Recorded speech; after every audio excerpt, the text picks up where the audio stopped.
Baik, mulai ya.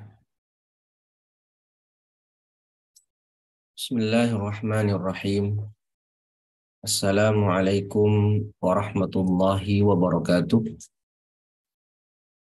Alhamdulillahi wa kafa, wassalatu wassalamu ala nabiyil mustafa, alladhi la yantiqu anil hawa, in huwa illa wahyun yuha, wa ala alihi ahli sidqi wal wafa, amma ba'd.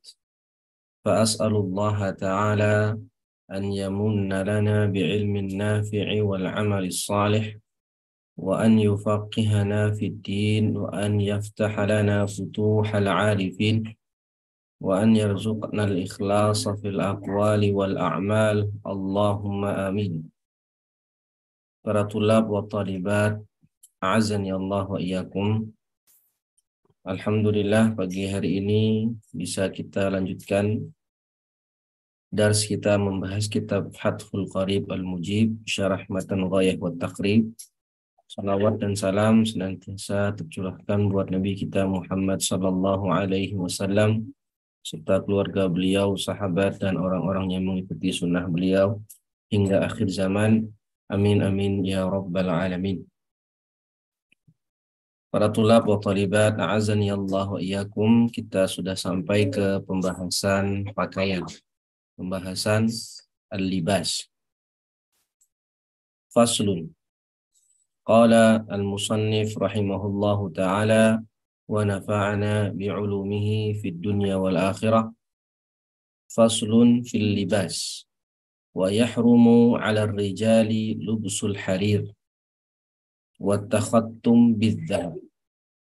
Wa yahrum, dan diharamkan atas ar-rijal lubsul harir, memakai sutra, wa takhattum bidh-dhahab, dan memakai cincin dari emas. Di sini ada beberapa qaid, ya, beberapa qaid dari kalimat yang pertama.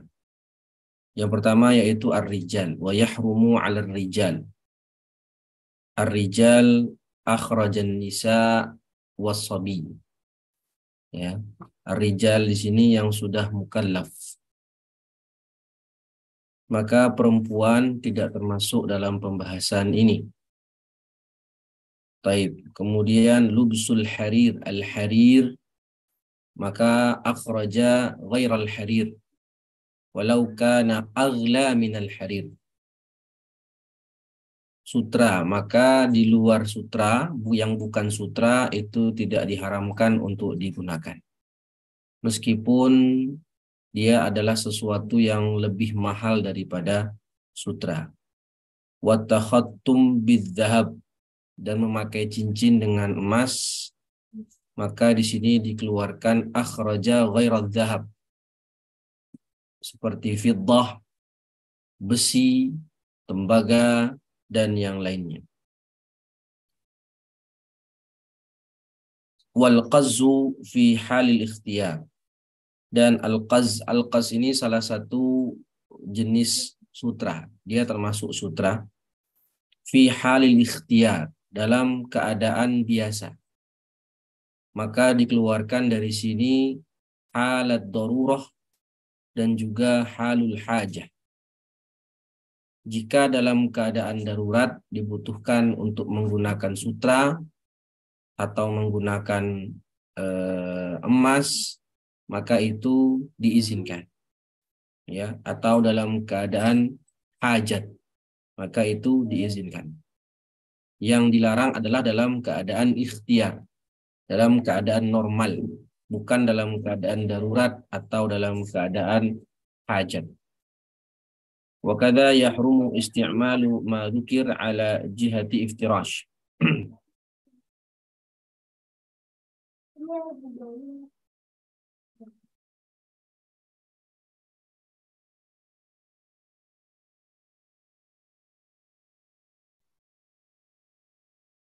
Wa kadza yahrumu isti'malu ma dzukir ala jihatil iftirash.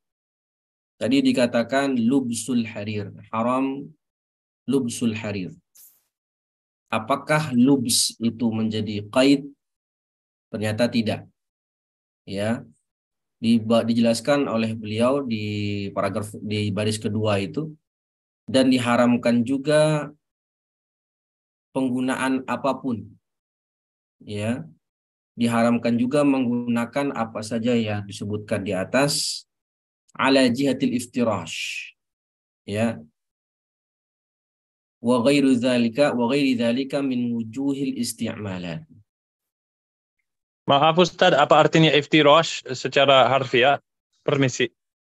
Itu di apa duduk beralaskan sutra. Oh, jadi sama kayak dalam sholat iftirash ya.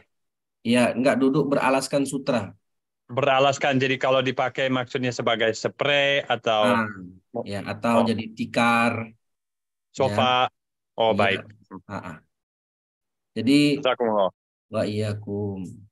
Jadi di sini kata-kata lubs itu tidak menjadi qaid, ya, karena dijelaskan setelahnya ternyata diharamkan tidak hanya dalam posisi lubs dalam penggunaan memakai, tapi seluruhnya baik jihatul iftirash dan yang lain min wujuhil isti'malat, ya, tidak diperbolehkan. Atau misalnya dijadikan selimut misalnya, ya, dijadikan selimut itu juga tidak diizinkan. Wa yahillu lirijal lubsuhu lid-darurah. Nah ini, kalau dalam keadaan darurat maka itu mengeluarkan halul ikhtiar. Boleh bagi laki-laki ar-rijal menggunakan sutra dalam keadaan darurat. Seperti apa? Kaharrin wa bardin muhlikain. Seperti udara yang sangat dingin atau panas yang sangat menyengat, yang ekstrim, ya, yang ekstrim, dan dia tidak mempunyai pakaian atau alas melainkan yang terbuat dari sutra. Maka kalau darurat dibolehkan, sebagaimana kaidah fikih ad-darurat tubihul mahdzurat. Wa yahillu lin-nisa lubsul harir wa iftirashu. Maka di sini adalah ihtirazat yang di atas. Kalau yang diharamkan laki-laki, kalau perempuan boleh menggunakan sutra untuk dipakai atau untuk dijadikan alas tikar atau yang semisalnya. Wa yahillu lil wali ilbasus sabi al-harira qabla 7 sinin wa ba'daha. Begitu pula kalau sabi yang belum baligh, yang belum mukallaf, boleh si walinya, orang tuanya memakaikan si anak kecil tadi pakaian yang terbuat dari harir sebelum berusia 7 tahun dan setelahnya, alias qoblal bulugh. Sebelum dia baligh maka diperbolehkan. Ya. Karena belum disebut rijal, belum disebut sebagai rijal. Wa qaliludz dzahabi wa katsiruhu ay isti'maluhuma fit tahrimi sawa. Nah, sekarang beliau menjelaskan perbedaan antara penggunaan emas dengan penggunaan harir. Kalau emas itu haram digunakan baik dia sedikit maupun banyak. Baik volumenya atau jumlah takarannya sedikit maupun banyak, emas itu haram digunakan. Kecuali tentu dalam keadaan hajat atau ada keadaan darurat.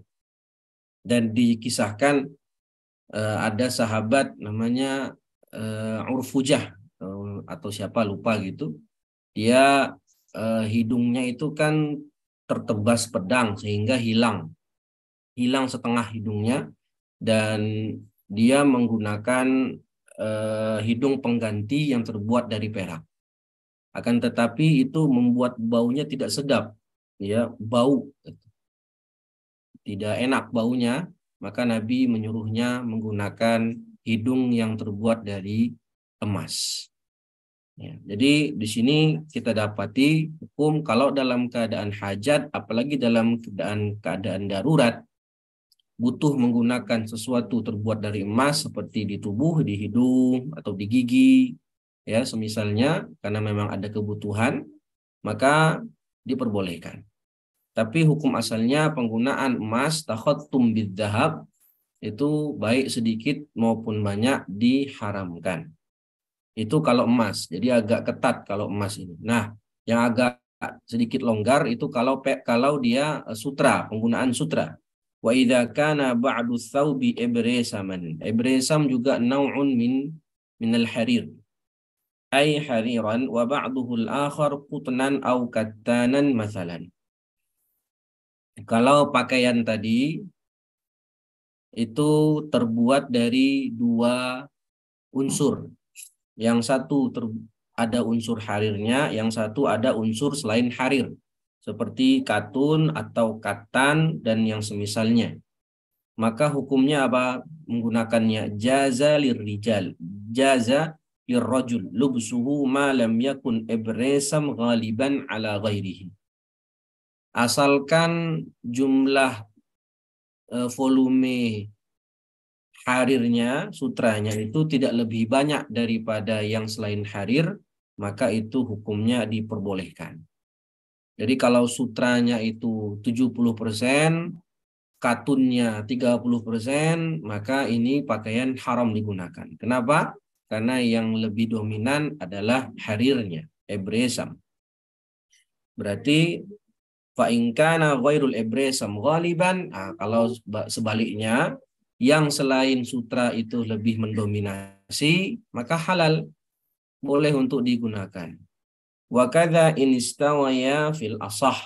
Begitu pula kalau jumlah persentasenya sama, sutranya 50% dan katunnya 50%, maka juga menurut pendapat yang paling sahih itu juga diperbolehkan. Dan juga kalau insyakka, dalam keadaan ragu, ini yang lebih banyak harirnya atau katunnya, maka juga ulama Syafi'iyah mengatakan halal fil asah. Ya. Jadi ada empat halat di sini. Arba'u halat, ada 4 rincian jika sutranya itu bercampur dengan bahan yang lain. Keadaan yang pertama, kalau sutranya lebih banyak, maka ini diharamkan. Berdasarkan kaidah al-ibratu bil ghalib. Ya, al-ibratu bil ghalib. Yang kedua, kalau sutranya lebih sedikit, maka juga yang seperti ini halal. Yang tadi haram, yang kedua halal digunakan berdasarkan kaidah yang sama, al-ibratu bil ghalib. Dan yang ketiga sama. Sutranya 50, katunnya 50, maka juga dihalalkan berdasarkan kaidah al-aslu fil asya al-ibahah. Ya, al-aslu fil asya al-ibahah. Dan yang terakhir, kalau ragu apakah katunnya lebih banyak atau tidak, maka juga dihalalkan, dibolehkan berdasarkan kaidah yang sama, al-aslu fil asya al-ibahah. Dan juga Nabi pernah bersabda, Nabi melarang penggunaan pakaian, nahan nabiyyu anis thawbil musmad. Ya, Nabi melarang seseorang menggunakan pakaian musmad. Apa itu musmad? Al-harirul khalis. Harir, jadi pakaian sutra, murni sutra. Sedangkan orang yang menggunakan pakaian lebih banyak katunnya daripada sutranya, atau sama volumenya antara sutra dengan katun, atau ragu-ragu, maka ini belum disebut dia menggunakan pakaian dari sutra. Allahu a'lam bishawab. Jadi itu pembahasan kita yang pertama. Mudah insyaallah ya. Baik, selanjutnya selesai kita pembahasan tentang pakaian, kita masuk ke pembahasan mengurus jenazah. Masuk ke mengurus jenazah. Faslun. Oh ya, sebelumnya apa hikmahnya dilarang kita menggunakan, bagi laki-laki menggunakan sutra. Para ulama itu mengatakan, di antara Imam Ghazali, keharaman bagi laki-laki menggunakan sutra itu karena ada bentuk tasyabuh bin nisa, menyerupai perempuan dan mencegah adanya unsur kesombongan. Taib. Kalau emas itu dilarang selain ta'abudi tentunya, ya saya pernah dengar itu di radio, dokter mengatakan emas itu kalau dipakai nanti dia ada zat-zatnya itu masuk ke dalam kulit, kulit, dan itu berbahaya bagi kesehatan. Kenapa perempuan diperbolehkan? Karena wanita itu haid. Nah, zat-zat berbahaya dari emas itu dikeluarkan lewat haidnya. Jadi kalau wanita diperbolehkan, sedangkan laki-laki karena tidak mengalami haid, itu makanya dilarang. Wallahu a'lam benar apa tidak, tapi ini menarik juga, ya. Beliau membahas dari sisi medisnya. Dari sisi medis, kenapa kok laki-laki dilarang menggunakan emas, sedangkan perempuan diperbolehkan?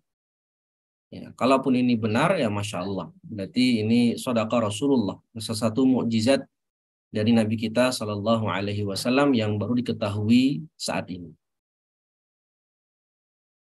Baik, pembahasan tentang pengurusan jenazah. Faslun fi ma yata'allaqu bil mayyiti min ghuslihi wa takfinihi was salati alaihi wa dafn. Pembahasan tentang yang berkaitan dengan mayat, jenazah, dari memandikan, mengkafani, menyolatkan dan menguburkan. Wa yalzamu ala tariqi fardil kifayah. Wa yalzam. Yalzam bermakna yajib. Ya, wajib. Hukumnya apa wajibnya di sini? Fardu kifayah. Ya, hukumnya fardu kifayah mengurusi jenazah fil mayyitil muslim. Jenazah yang muslim.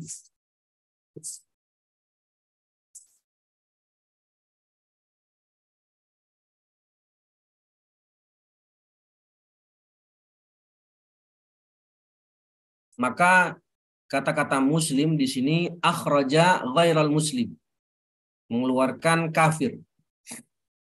Ya, kalau jenazahnya muslim, ghairil muhrim, yang bukan muhrim. Berarti dikeluarkan di sini kalau jenazahnya dia muhrim, meninggal dalam keadaan ihram.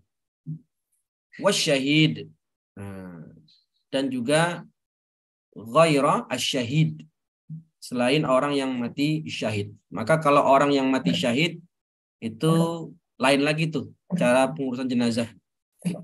Maka wajib secara fardu kifayah kita mengurus jenazah seorang muslim yang bukan muhrim dan yang bukan mati syahid, 4 hal. Apa kewajiban kita untuk mayat muslim tadi? Memandikan, mengkafani, menyolatkan dan menguburkan. Ya, dan menguburkan. Wa illam ya'lam bihalil mayyit illa wahidun ta'ayyana alaihi ma dzukir. Nah, pengurusan jenazah hukum asalnya fardu kifayah dan bisa menjadi fardu ain kalau tidak ada yang mengetahui mayat tadi meninggal kecuali 1 orang. Misal seperti ada 2 orang yang mendaki gunung. Di tengah mendaki meninggal temannya 1 dan dia hanya berdua saja, tidak ada yang lain. Maka kalau hanya dia yang tahu kematian temannya ini, dialah yang wajib mengurus jenazah temannya tersebut. Fardu ain baginya, tidak lagi fardu kifayah. Nah, wa ammal mayyitul kafir. Nah, ini mengeluarkan dari yang muslim tadi. Akhrajal kafir. Fassalatu alaihi haram harbiyan kana au dhimmiyan. Ya, menyolatkan jenazah orang kafir haram. Baik kafir harbi atau dhimmi. Dhimmi aja haram, apalagi harbi. Ya, tidak boleh. Jangankan menyolatkan, mendoakan ampunan aja nggak boleh. Beristighfar saja untuk mereka nggak boleh. Ya, sayangnya di zaman sekarang, ya, karena banyak orang awam ya, muslim, tapi ketika ada tokoh kafir atau orang kafir yang meninggal, ya disebutnya apa? Almarhum. atau apa rahimahullah. Ya, bahkan ada yang menyolatkan. Nah, muskilah. Nah, orang kafir mutlak tidak boleh disolatkan, tidak boleh dimintakan ampunan. Maaf Ustadz, ada yang menyolatkan orang kafir? Ada contoh saya belum pernah dengar. Ada pernah saya lihat di internet itu sholat di makamnya Snoop Hogronje. Naudzubillah, serius? Serius, nggak bohong. Iya. Iya. Jadi captionnya dia sholat di tempat makamnya Snoop Hogronje. Ya, Mas Ahlan Bestari, monggo Mas. Bismillah, Sab. Oh, tadi tarohum ke kafir zimmi sama harbi gak boleh ya, Ustaz ya? Iya, Iya. rahimahullah gitu. Bagaimana kalau istirja, Sab? Innalillah, Iya. nggak masalah. Ya, kan itu memang seperti itu. Innalillah wa inna ilaihi rajiun. Ya, nggak masalah kalau innalillah. Yang Oh, nggak jadi boleh kalau tarhum. kafir meninggal kita boleh bicara, boleh ngomong innalillahi wa inna ilaihi rajiun. Bukankah itu artinya segala yang suatu itu milik Allah kembali kepada Allah, kan begitu ya? Betul, betul. Iya. Oh iya, oke, baik. Boleh juga kita katakan nanti itu ada dalam bab takziah, itu dalam kitab Imta ada. Takziah ke orang kafir bilang bisa juga semoga Allah mengganti dengan yang lebih baik. Itu boleh. Ya, semoga Allah Masya Allah. mengganti dengan yang lebih baik. Tapi Masya nggak Allah. mendoakan. Tidak mendoakan diampuni dosanya, ya, atau rahimahullah gitu.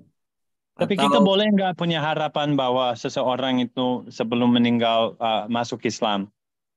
iya, itu nggak masalah. Yang nggak boleh itu kita gini Mas Justin, nggak boleh itu kita mencap oh ini nih, dia ini ahli neraka ini kalau mati kafir. Mentayin itu yang kita tidak diizinkan. Memang Oh, dia baik. mati kafir, tapi kita kan nggak, dia kan meninggal dalam keadaan yang kita tahu dia mati dalam keadaan kafir. Cuman kita kan nggak tahu, mungkin saja sebelum dia wafat sempat mengucapkan 2 kalimat syahadat, kita kan nggak tahu. Wallahu a'lam. Tapi yang secara zahir dia meninggal dalam keadaan kafir. Ya, kalau dalam keadaan kafir meninggal, maka kita tidak boleh menyolatkan.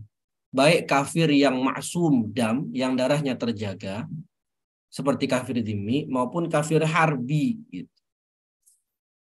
Ya, kafir harbi. Maka kata Syalabib itu ada tokoh kafir yang hidupnya dihabiskan untuk memerangi kaum muslimin, ketika dia mati ditarohum. Gitu, dibilang almarhum. Gitu. Ini kan muskilah. Nabi aja meminta ampunan kepada Allah untuk pamannya Abu Talib yang banyak membantu saat beliau masih hidup dalam berdakwah, itu tidak dibolehkan. Termasuk juga kisah Abdullah bin Ubay bin Salul itu kan tidak diizinkan oleh Allah Nabi untuk menyolatkan gembong munafik itu. Wa yajuzu ghasluhu fil halain. Nah, kalau memandikan apa hukumnya? Memandikan kalau kafir dhimmi, ya, kalau kafir dhimmi itu boleh juga. Jadi memandikan keduanya boleh. Orang kafir, orang dhimmi dimandikan boleh. Ya, tidak wajib. Ya, tidak wajib. Alias kalau nggak mau dimandikan nggak masalah. Wa yajibu takfinu dhimmi wa dafnuhu dunal harbi wal murtad. Dan wajib kalau mengkafaninya wajib kalau kafir dhimmi. Begitu pula menguburkan kalau kafir dhimmi wajib. Selain kafir harbi dan murtad, ini kafir yang tidak maksum darahnya. Ghairu ma'sumid dam. Kafir harbi dikafankan boleh, dikuburkan boleh. Ya, la karamata lahu.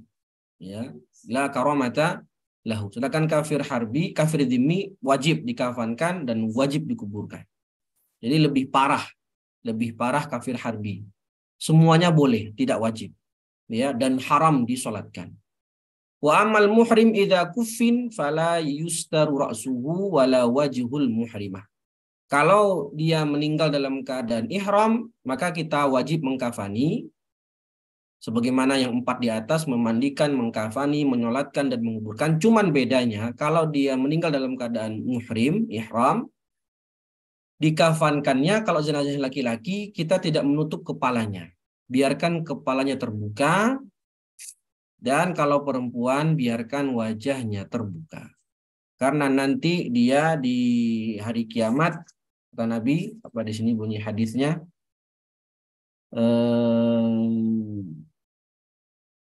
Igsiluhu bima'in wasidir wa kaffinuhu fi thawbain aw qala thawbaihi wa la tuhannituhu wa la tukhammiru ra'sahu fa innallaha yab'atsuhu yaumal qiyamati yulabbiyan. Itu kalau orang muhrim. Nanti tidak dikasih wangi-wangian juga, tidak dikasih parfum wangi-wangian. Karena kan dia dalam keadaan ihram. Jadi dia meninggal dalam keadaan ihram dan tidak boleh ditutup kepalanya dan dibiarkan wajahnya terbuka dan tidak dikasih tib, wangi-wangian. Ya. Itu bedanya kalau orang muhrim. Ya. Yang berikutnya, yang ketiga yang dikeluarkan dari muslim tadi adalah muslim yang mati syahid. Orang yang mati syahid itu hanya 2 kewajiban kita, yaitu mengkafani dan menguburkan. Ya, mengkafani dan menguburkan saja. Amma syahid fala yusalla alaihi bal la yughassal. Orang mati syahid tidak boleh disolatkan dan tidak boleh dimandikan. Ya, kenapa tidak boleh disolatkan? Ada yang tahu? Kenapa tidak boleh disolatkan? Kenapa orang mati syahid tidak boleh disolatkan? Biar Tanpa darahnya hisab. jadi saksi, Ustaz.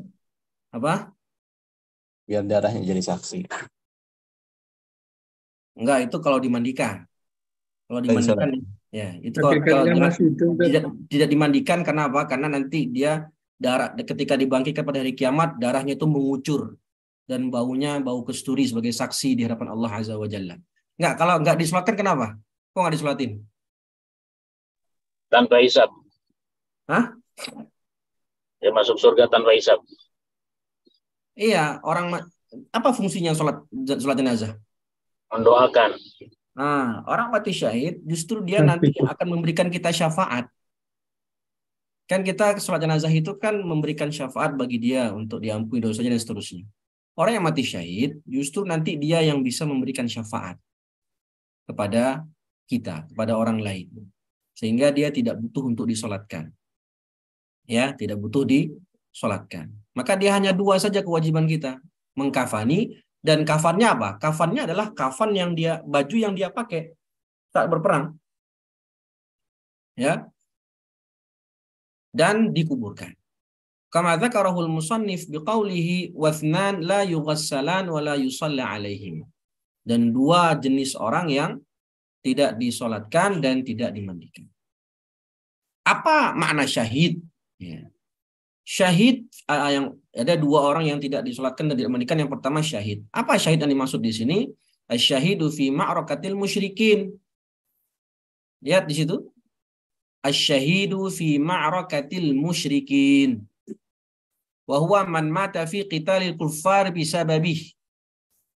Sawa'un qatalahu kafirun mutlaqan aw muslimun khata'an aw 'ada silahuhu ilaihi aw saqata 'an dabbatih aw nahwu dzalika fa in mata ba'da inqida'il qital bi jirahatin fihi yuqta'u bi mautihi minha fa ghairu syahidin fil adhar. Orang yang mati syahid adalah orang yang mati dalam peperangan muslim versus kafir. Meninggal melawan orang-orang musyrik. Meninggal dalam perang melawan orang-orang musyrik. Baik dia dibunuh sama orang kafir itu sendiri, atau dia terbunuh oleh temannya yang salah tembak, atau senjatanya balik sama dia, atau kayak senjata makan tuan misalnya, terkena senjatanya sendiri, atau terjatuh dari tunggangannya, apapun itu. Maka kalau dia meninggal dalam kondisi peperangan karena sebab peperangan melawan orang kafir, maka dia disebut syahid. Ya, syahid dunia dan akhirat. Ya, jadi syahid itu ada 3 ya. Syahid dunia akhirat, ini dia.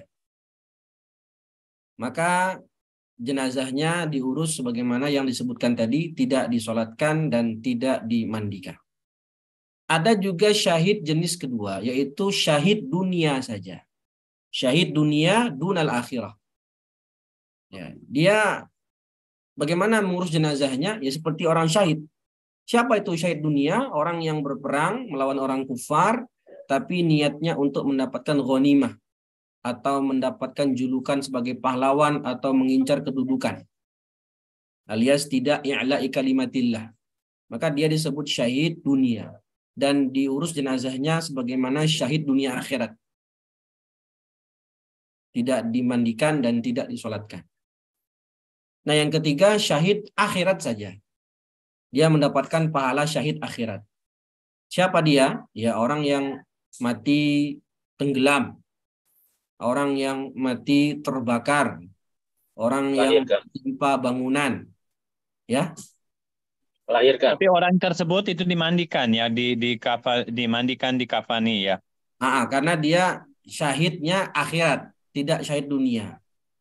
Dia mendapatkan pahala syahid akhirat, ya orang yang kecil tabrakan, tertimpa bangunan. Itu yang kayak di Maroko itu kan meninggal kan karena gempa bumi. Nah, itu. Tapi karena dia tidak fi ma'rokatil musyrikin, baik. Ya, jenazahnya diurus seperti jenazah orang normal, muslim yang normal. 4 baik. itu. Ya, mati tenggelam, mati terbakar. Ulama mengkiaskan mati kesentrum. Itu dikiaskan dengan mati terbakar. Ya, mati karena accident, kecelakaan itu dikiaskan dengan tertimpa bangunan. Melahirkan. Ya, mati dalam keadaan melahirkan dan mati saat menuntut ilmu. Thalabul ilm. Nah, itu termasuk syahid akhirat.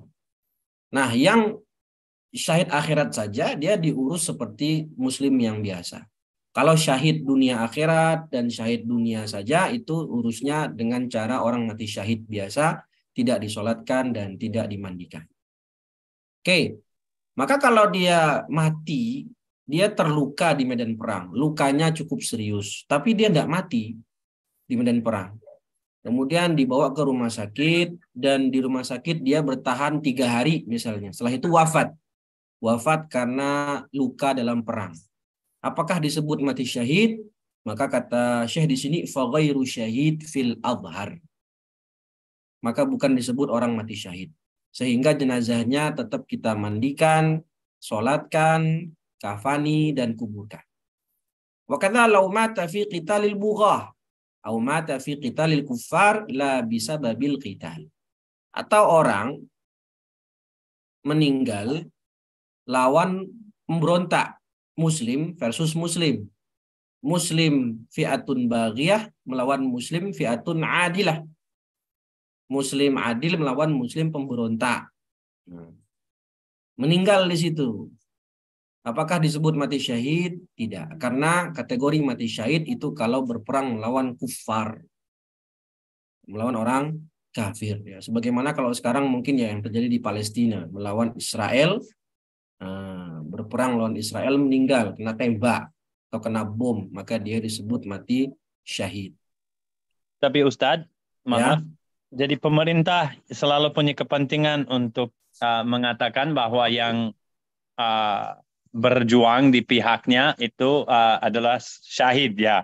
Itu kan untuk membangkitkan semangat kali. Jadi kalau di perang misalkan Iran-Irak oleh Saddam Hussein yang Irak dibilang mati syahid, oleh Khomeini mungkin yang Iran dibilang mati syahid. Apa dua-duanya bukan? Kalau kita ya mengambil pendapat bahwa orang Syiah itu tetap Muslim walaupun tidak betul akidahnya, berarti dua-duanya tidak mati syahid. Ya, Syiah ini kan dia kita katakan kafir semua itu tidak benar juga. Karena ada Syiah yang tidak memiliki akidah sebagaimana Syiah yang Rafidhah itu. Ya, ada beberapa kelompok Syiah yang wallahu alam ya, kayak Zaidiyah itu. Atau mungkin yang Zaidiyah contoh yang lebih baik ya. Contohnya Lebih itu. ya. Jadi tidak bisa kita katakan semua Syiah kafir. Memang ada Syiah yang sampai kafir, ada. Tapi kan ada kelompok Syiah yang tidak sampai kafir. Nah, kalau antara Irak sama Iran, ya, wallahu alam. Apakah itu masuk qitalul musyrikin atau tidak? Wallahu alam. Gimana Tapi kita pandangan bisa kita ambil ya? contoh sejarah nih, Mas Justin. Iya. Perang Jamal, perang Siffin, itu masuk qitalul musyrikin atau enggak? Dalam sejarah, perang Jamal, perang Siffin, dan perang Azab antara Umayyah melawan Abbasiyah tahun 132 Hijriah. Yang nggak bisa kali ya. Musyrikin apa enggak? Yang nggak bisa kali ya. Bukan kan? Muslim, walaupun iya benar. Ya kan, memang itu fakta terjadi kan, faktanya terjadi. Perang Siffin, perang Jamal, dan perang Azab, perang antara Umayyah melawan Abbasiyah di tahun 132 Hijriah itu. Sehingga akhirnya Abbasiyah menumbangkan Umayyah dan berdiri menjadi daulah sendiri. Itu kan antar muslim itu. Ya. Ya, maka tidak disebut syahid sebagaimana definisi yang barusan disebutkan oleh penulis, oleh pensyarah. Ya. Ya, jazakumullah. Allahu a'lam. Ustaz mau tanya Ustaz. Oke. Kalau misalkan orang yang melindungi hartanya dari pencuri terus habis itu terbunuh, itu syahid nggak Ustaz? Ya, ada yang bilang juga begitu, diperkosa, mempertahankan kehormatan, ya, mempertahankan harta. Ya, itu ada yang bilang juga seperti itu. Jadi termasuk syahid, tapi syahid dunia, syahid akhirat saja. Tidak disebut syahid, tidak disebut syahid dunia akhirat ya, tapi syahid akhirat. Artinya dia dapat pahala syahid di akhirat. Cuman di dunia dia tidak disebut syahid dunia. Sehingga jenazahnya tetap dihukumi seperti muslim biasa. Dimandikan, disolatkan, dikafani, dan dikuburkan. Maka itu tadi kita klasifikasikan. Ada syahid dunia akhirat, ini yang paling afdol. Ada yang syahid dunia saja, ini yang tercela. Karena dia mencari syahid itu bukan untuk syahid. Tapi untuk ghanimah atau untuk yang lain. Nah, yang ketiga syahid akhirat saja, sebagaimana tadi yang kita contohkan, penuntut ilmu yang wafat saat menuntut ilmu, orang yang tenggelam, orang yang terbakar, kesentrum, ketimpa bangunan, dan lain-lain, atau yang meninggal saat melahirkan, itu syahid dunia, syahid akhirat, bukan syahid dunia. Sehingga dikubur di jenazahnya dilaksanakan sebagaimana orang biasa. Jazakallah khair. Nah, tadi disebutkan di sini wa kadza law fi qitalil bughah, maka dia tidak disebut mati syahid atau meninggal dalam peperangan tapi bukan sebab perang. Misal dia kena serangan jantung. Ya, heart attack, meninggal dia. Belum perang udah kena heart attack misalnya. Maka dia tidak disebut mati syahid. Ya. Sehingga jenazahnya diurus sebagaimana jenazah biasa. Nah, kemudian yang penting nih, ats-tsani as-siqtul ladzi lam yastahil. Yaitu janin yang keguguran dan belum yastahil. Apa itu yastahil? Yam yarfa' sautahu sarikhan. Fa in istahalla sarikhan aw baka fa hukmuhu kal kabir. Janin yang keguguran itu kita ngurus jenazahnya gimana? Nah, itu pertanyaannya. Kalau dia lahir dan tidak mengeluarkan suara, alias ketika lahir sudah tidak bernyawa. Ya, ketika lahir sudah tidak bernyawa. Maka orang jenazah seperti ini atau siq tadi janin itu nanti ada tiga rincian. Jadi as-siqat itu ada 3 rincian. Yang pertama, kalau dia meninggal atau dia keguguran, walam tadhhar khilqatuhu, belum terbentuk tubuhnya. Alias mungkin keguguran keluar di bawah 120 hari. Ya kan dalam Quran, dalam hadis kan di dalam dalil disebutkan apa? 40 hari itu nutfah, 40 hari itu alaqah, dan 40 hari itu mudghah. Ya, kalau sudah berbentuk mudghah baru nanti mulai dibentuk ya beda'u takhliq, dibentuk kepala, kaki begitu. Tapi kalau di bawah 120 hari dia masih berbentuk alaqah misalnya, kemudian keguguran. Ini lam tadhar khilqatuh. Ya, lam tadhar khilqatuh, maka tidak ada kewajiban apapun untuk kita. Tapi disunahkan kita tutup, kita bungkus dengan kain dan kita kuburkan, sunnah gitu. Ya tidak wajib. Nah, kalau dia in dhaharat khilqatuhu lakin lam tujad alamatul hayah. Dia sudah usianya udah 5 bulan. Keguguran, lahir dan meninggal dalam kondisi tak bernyawa. Ya, usia 5 bulan keluar dalam keadaan sudah tidak bernyawa. Tidak ada tanda-tanda dia sempat hidup. Maka dikatakan fa'in istahalla sarikhan au baka fa hukmuhu kal kabir. Berarti kalau lahir dalam keadaan sudah tidak bernyawa, dia hanya wajib kita mandikan, kita kafankan dan kita kuburkan. Tidak boleh disolatkan. Ya, tidak boleh disolatkan. Kenapa tidak boleh disolatkan? Alasannya sama dengan tadi orang syahid, yaitu karena orang yang meninggal di janin yang meninggal ini, ya dia kan belum ada dosa, ya, dan dia belum ada dosa, dan nanti juga bisa memberikan syafaat kepada kedua orang tuanya atau kepada orang lain, sehingga tidak perlu disolatkan. Jadi cukup 3 saja, dimandikan, dikafankan, dan disolatkan. Kalau dia sudah terbentuk tubuhnya, tadhhar khilqatuhu, tapi lahir dalam keadaan sudah tidak bernyawa. Nah, mafhum mukhalafahnya tadi, kalau dia lahir sudah sempat ada gerakan, tangannya gerak-gerak atau sempat menangis, kemudian wafat, maka dihukumi seperti orang dewasa. Ya, dilakukan, dimandikan, disolatkan, dikafani, dan dikuburkan. Nah, begitu. Dan yang ketiga, ya tadi ya, kalau lahir sudah ada kehidupan, maka diurus seperti jenazah orang dewasa. Ada pendapat lain, itu kalau sudah berusia 6 bulan atau lebih. Nah, ada pendapat lain, usia 6 bulan atau lebih lahir. Maka kalau sudah usia 6 bulan atau lebih, tetap diurus sebagaimana jenazah orang dewasa. Meskipun ketika lahir tidak menunjukkan tanda-tanda kematian. Misal dalam usia 7 bulan lahir, tapi langsung meninggal. Sudah meninggal dalam kandungan. Umur 7 bulan, mau melahirkan, tapi ternyata sudah meninggal dalam kandungan. Nah, ketika dikeluarkan jenazah bayinya itu, karena sudah lebih dari 6 bulan, itu ada pendapat yang mengatakan tetap diurus sebagaimana orang biasa. Ya, Allahu a'lam. Wasiqtu bitathlithis sin. Jadi boleh siq, boleh suk, boleh sak. Ya. Boleh 3 harokat itu. Yaitu al-waladun nazilu qabla tamamihi. Yang lahir sebelum sempurna penciptaannya dalam perut. Ma'khudun minas sukut. Jadi kata-kata sukut, jatuh. Wa yughassalul mayyitu witran. Dan mayit dimandikan sebanyak witr, ganjil.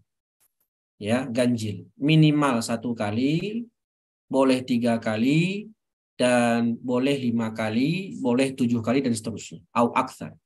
Thalathan au khamsan au aktsar min dalika wa yakunu fi awwali ghuslihi sidrun.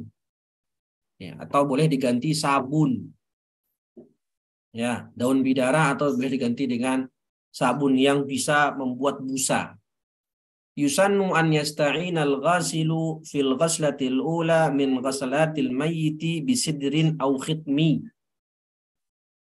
Jadi misalnya kita mau memandikan jenazah itu 3 kali.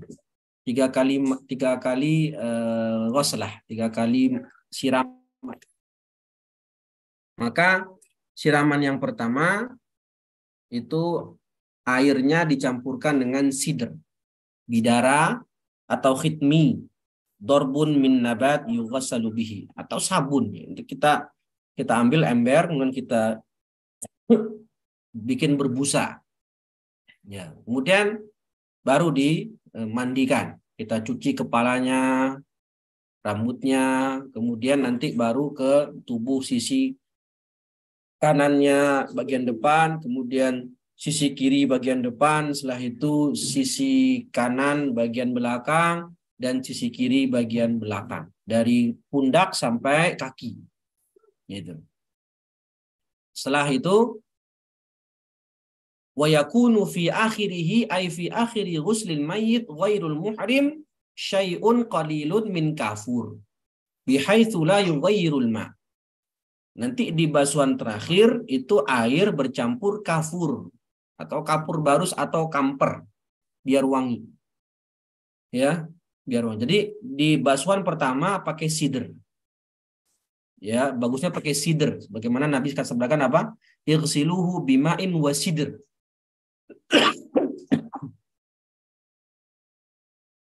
Kalau tidak ada sidr ya boleh pakai sabun atau semisalnya. Disiram dengan air sidr pertama, kemudian kita bilas pakai air khalis, ma'un safi. Siram untuk membilas. Di basuhan yang kedua. Di basuhan yang ketiga, air plus dimasukkan ke dalamnya sedikit kafur. Yang apa? Yang mujawir. Yang keras. Untuk bikin airnya wangi. Bukan yang mukhalid. Bukan yang apa? Bukan yang larut. Karena kalau dia sesuatu yang larut, dikhawatirkan menghilangkan ketuhuriahan air. Tidak lagi disebut air tohur, tapi air tohir jadinya. Kan begitu ya, yang sudah kita bahas di awal pembahasan kitab fikih ini. Jadi kalau bisa masukkan kafur barus atau kamper ya, ke dalam air itu, dan sifatnya mujawir. Kan kalau dengan mujawir, meskipun berubah atau ghayrun katsiran, kan tidak disebut air tohir, tetap air tohur. Nah, tapi sedikit aja nak mas, sedikit untuk membuat airnya wangi, baru disiram yang ketiga kalinya. Ya, jadi yang pertama air sidr, yang kedua air sofi, ma'un khalis, yang ketiga air bercampur kafur, yang mana tidak merubah sifat air. Kalau mau 5 kali bisa juga dengan cara yang pertama air sidr, yang kedua air sofi, yang ketiga air sidr, yang keempat air sofi, yang kelima air ma'al kafur. 7 kali bagaimana? Bisa juga. Itu tadi sidr, sofi, sidr, sofi, sidr, sofi, al-ma' ma'al kafur. Atau boleh yang 5 kali sidr, sidr, kemudian al-ma'u sofi, al-ma'u sofi, dan terakhir al-ma' ma'al kafur. Tidak masalah. Ya, cuman yang biasa kan 3 kali ya, 3 kali.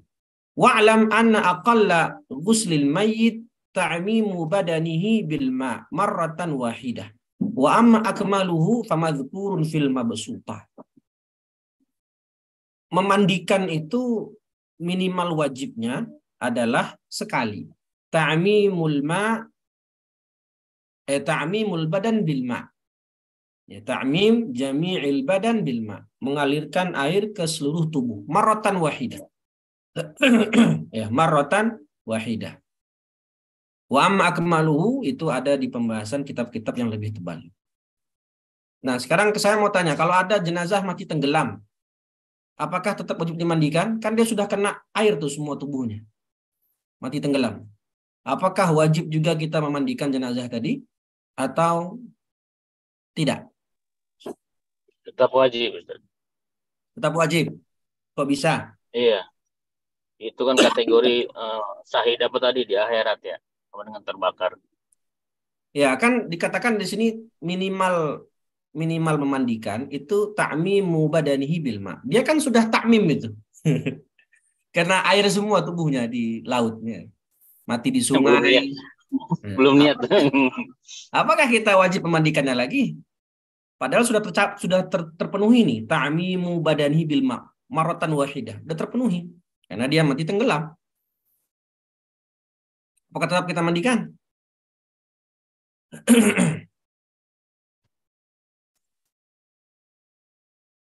Tetap dimandikan. Dari mana kita tahu? Dari kata-kata beliau wa yughassal.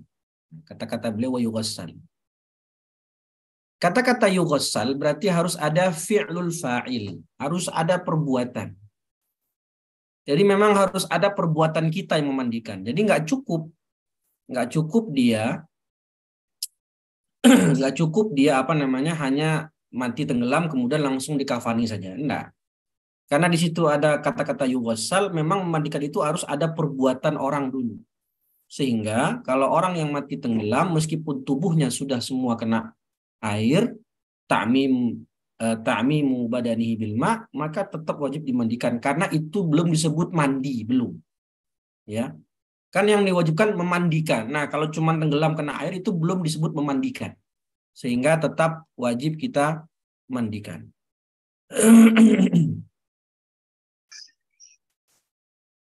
Baik.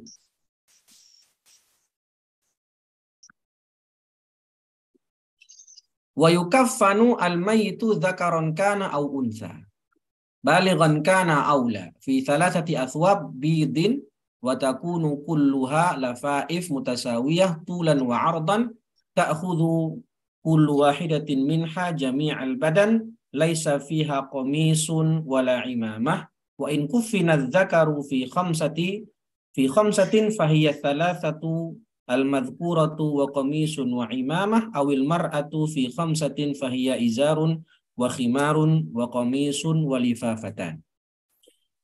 Sekarang sudah kita mandikan, kita kafankan lagi. Nah, dikafankan baik itu jenazahnya laki-laki maupun perempuan, baligh atau tidak. Laki-laki itu dengan 3 kain kafan. Disunahkan berwarna putih. Tidak wajib ya, disunahkan berwarna putih. Dan kain kafannya itu sama semua, panjang dan lebarnya. 3 lembar dan semuanya sama ukurannya. Panjang dan lebar ukurannya sama semua. Ta'khudhu kullu wahidatin minha jami'al badan. Setiap kain kafan menutup seluruh tubuh. Jadi ini adalah haqqullah wa haqqul mayyit. Minimal kafan itu adalah menutup seluruh tubuh, bukan hanya auratnya saja. Kalau si mayit berwasiat, tolong kafankan aku auratku saja, ma baina surah wa rukbah, maka ini wasiatnya tidak boleh kita lakukan. Karena dalam kain kafan itu ada haqqullah. Minimal kain kafan menutup seluruh tubuh. Ya. Dan bagusnya 3, karena itu kafan Nabi Shallallahu Alaihi Wasallam. Tidak ada di sana komis, tidak ada imamah, tidak ada baju, dan tidak ada sorban atau imamah. Murni kafan semua, tidak ada yang berjahit sama sekali. Wa in kufina dzakar, tapi kalau ada laki-laki yang mau dikafankan dengan 5 kain, maka 3 kain kafan, ya, yang putih itu, dan boleh ditambahkan baju dan imamah. Tapi yang afdal adalah 3 kafan tanpa komis dan tanpa imamah, li'annahu kafanun Nabi sallallahu alaihi wasallam. Lalu kalau wanita kainnya 5. 2 kain kafan biasa, kemudian satunya lagi pakai khimar, nutup kepala, lalu dipakaikan baju, gamis, ya, dan sarung, izar, ya, dikasih sarung sehingga 5 kain kafan. Wa aqallul kafan thawbun wahidun yasturu auratal mayyit alal asah. Ya, kalau kata Syekh Labib ini tidak mu'tamad. Jadi minimal kafan itu tidak hanya menutup aurat saja. Yang mu'tamad adalah yasturu jami'al badan. Tidak hanya aurat toh, tapi seluruh badan. Wajib untuk ditutup karena di sana ada haqqullah, ada haqqul mayyit. Dan haqqullah la yaqbalus sukut. Nah, kalau 3 itu baru haqqul mayyit. Artinya kalau si jenazah Si mayit sebelum wafat berwasiat, kafankan aku dengan satu kafan aja, maka boleh kita laksanakan wasiatnya. Tapi kalau si mayit berwasiat, kafankan aku hanya auratku saja, yang lain jangan ditutup, maka ini tidak boleh kita laksanakan wasiatnya, karena dari minimal kafan itu ada hak Allah. Wa yakhtalifu qadruhu bidzukuratil mayyiti wa unusati. Ya jelas ya. Tadi kafannya laki-laki 3, kafannya perempuan 5. Wa yakunul kafan min jinsi ma yalbasuhu asy-syakhsu fi hayati. Ini dia dhabit kafannya. Apa yang boleh dipakai untuk dikafankan kepada mayit adalah pakaian yang boleh digunakan semasa hidupnya, maka boleh dijadikan kafan. Sunnahnya putih memang, tapi nggak wajib ya. Kalau kita nggak punya kain kafan, seperti misalnya orang mati di tengah laut. Nah, kafannya apa kalau gitu orang mati tengah laut? Awak kapal gitu. Gimana kafannya? Meninggal. Nggak mungkin dia ke darat. Nah, dan nggak ada kafan. Pakai apa berarti? Baju yang dia pakai bisa. Iya, baju yang dia pakai apa? Kita kafankan dia seluruh tubuhnya berarti. Kita kafankan dia dengan kain yang memang boleh dia gunakan semasa hidup. Berarti kalau baju itu haram dipakai semasa hidup, haram juga dipakai untuk kafan. Seperti apa? Ya harir tadi, sutra. Ya, sutra nggak boleh kecuali bagi perempuan dan anak kecil, kan begitu. Biasanya kalau orang mati di tengah laut itu kan dimasukin kantongnya, kantong jenazah itu jadi kafannya. Kemudian nanti ditaruh pemberat di kiri kanannya, kemudian dimasukkan ke dalam laut. Nanti dia biar sampai ke dasar laut dan dimakan sama ikan-ikan. Di sini berarti kalau biasanya tanah itu mengganti air, sekarang air yang mengganti tanah. Nah, gitu. Allahu a'lam bishawab. Ya, sampai sini dulu aja, sampai mengkafani. Insya Allah sisa 2 lagi, mensolatkan dan menguburkan, kita akan bahas pada pertemuan pekan depan. Allahu a'lam bishawab. Ada yang mau ditanyakan? Silahkan. Sedikit, Ustaz. Oke. Mengenai syahid dunia, syahid akhirat, dan dunia akhirat. Jadi kalau orang yang sedang demo, gimana Tad? Demo terjadi itu, apakah bisa dikiaskan seperti perang antar muslim? Tuh. Terus yang kedua, alasannya apa gitu Ustaz?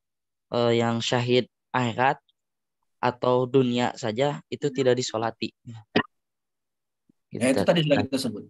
Kalau mati dalam demo, ya itu berarti tidak disebut syahid.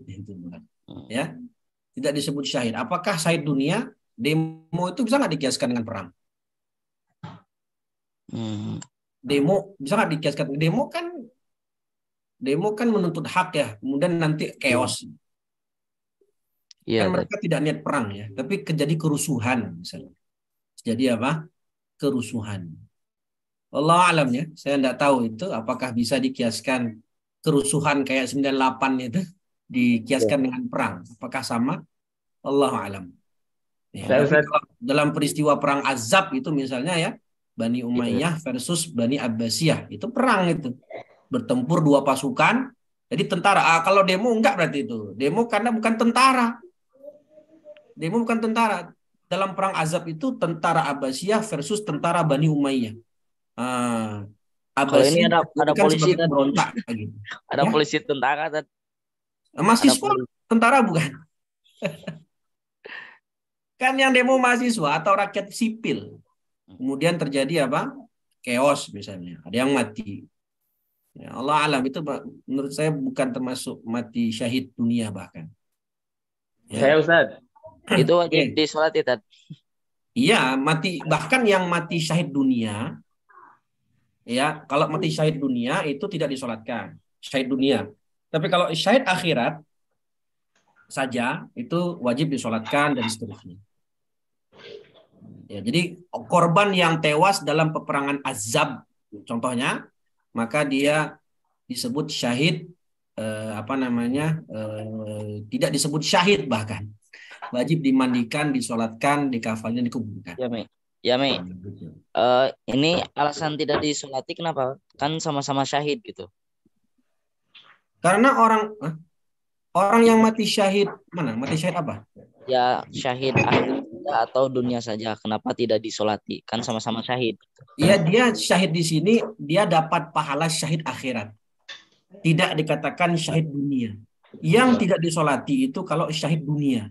Minimal syahid dunia dan syahid akhirat. Karena syahid dunia akhirat, ya, kalau cuma syahid akhirat seperti orang terbakar, tenggelam dan seterusnya itu, dia matinya tidak disebut mati syahid, ya, tapi dia dapat pahala syahid akhirat. Nah, gitu. Sehingga jenazahnya dikuburkan, disolatkan dan seterusnya, sama seperti jenazah orang biasa. Dan kenapa orang mati syahid tadi tidak disolatkan? Ya tadi saya jelaskan, karena fungsinya sholat kan adalah kita memberikan syafaat buat si mayit. Nah, orang yang mati syahid itu justru dia yang akan memberikan syafaat nanti kepada orang lain di hari kiamat. Gitu. Wallahu a'lam. Ya, syukran Ustaz. Ya, afwan. Makanya kasus korban di Maroko, ya, yang meninggal karena gempa, itu apa itu? Syahid apa itu? Mas Dilla. Yang di Maroko. Kan banyak korban jiwa tuh. Ya, syahid akhirat saja berarti. Maka tetap diurusi jenazahnya sebagaimana biasa. Wallahu a'lam. Ada lagi? Ustaz tanya. Ya, monggo Mas, dapat Dadang. Ya, ini Ustaz, kalau bantuin seperti RKM kan rukun kematian ya, tapi muslim dan non muslim itu nyatu di situ Ustaz. Itu kan jadi kerjasama rukun kematian muslim dengan non muslim, berarti kan di situ ada kita kemungkinan memberikan kain kafan dan lain sebagainya kepada non muslim itu Ustaz. Itu hukumnya apa? Apa? RKM itu apa? Rukun kematian Ustaz. Apa? Rukun kematian. Jadi setiap orang itu dipungut 5.000 untuk biaya kematian di sebuah RT, sebuah RW lah. Oh gitu. Nah, untuk pembiayaan kematian di sebuah RW itu non muslim misalkan masuk gitu. Ya kan itu sama saja dengan kerjasama untuk ini kan memelesarakan non muslim juga kalau gitu kan, itu hukumnya apa Ustaz? Ya, kafir zimmi kan kalau muslim yang tinggal sama kita, tangga kita, itu kan kafir zimmi. Ya, kafir zimmi itu jenazahnya kalau meninggal, apa kewajiban kita? Kewajiban kita hanya mengkafani dan menguburkan. Itu kewajiban kita, kafir zimmi. Maka kan itu berarti boleh kita beliin kafan buat dia. Bukan boleh lagi, harus. Misalnya ya. Tapi enggak, kain kafan itu kan dari harta peninggalan ya. Harta peninggalan. Kalau dia tidak punya peninggalan apapun, miskin banget, tidak ada baitul mal, ya maka bisa diambilkan dari orang muslim yang kaya. Nah, maka kalau kafir zimmi yang seperti sekarang tinggal di negara, kafir zimmi yang tidak harbi ya, maka wajib kita kafankan dan kita kuburkan. Sedangkan memandikannya hukumnya boleh. Menyolatkan hukumnya haram. Baik, syukur Ustaz. Afwan. Ustaz izin bertanya Ustaz. Bagaimana ngurus jenazah yang jenazahnya sudah tidak utuh, kayak korban kebakaran terus mati tertabrak kereta, itu kan sudah tidak utuh. Itu bagaimana cara kalau masih mungkin dimandikan, jadi kita hanya memandikan tubuhnya yang masih utuh saja. Ya, misal hanya tertinggal tangan dan kaki aja, misal. Yang lainnya udah hancur, ya. Ya, maka apa yang bisa kita mandikan, kita mandikan. Al-maisur la yasqutu bil ma'sur. La yukallifullahu nafsan illa wus'aha. Ya. Tapi kalau terbakar, luka bakar, yang itu nggak mungkin kita mandikan. Nggak mungkin misalnya ya, kita mandikan nggak mungkin karena luka bakar dan seterusnya, ya maka bisa kita tayamumkan saja. Ya, kita tayamumkan saja. Gimana cara tayamumnya? Ya sama kayak tayamum ketika wudhu. Ketika tayamum untuk sholat sama. Kita tayamumkan saja maka sudah selesai. Tapi kalau masih bisa dimandikan, anggota tubuh yang tersisa apa, maka tetap dimandikan. Wallahu a'lam. Syukran Ustaz. Iya, afwan.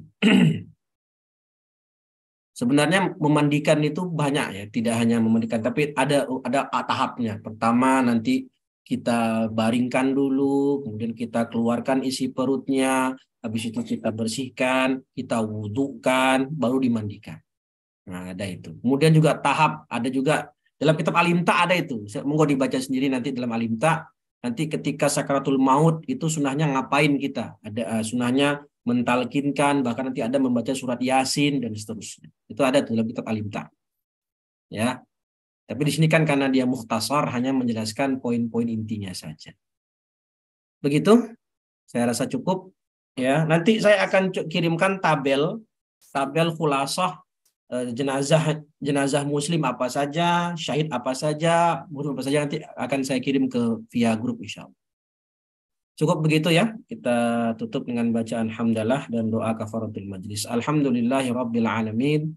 Subhanakallahumma wa bihamdika asyhadu an la ilaha illa anta astaghfiruka wa atubu ilaih. Wallahul muwaffiq ila aqwamit thoriq. Assalamualaikum warahmatullahi wabarakatuh. Waalaikumsalam. Waalaikumsalam warahmatullahi wabarakatuh. Jazakumullah Ustaz. Matur nuwun. Assalamualaikum barakallahu fikum.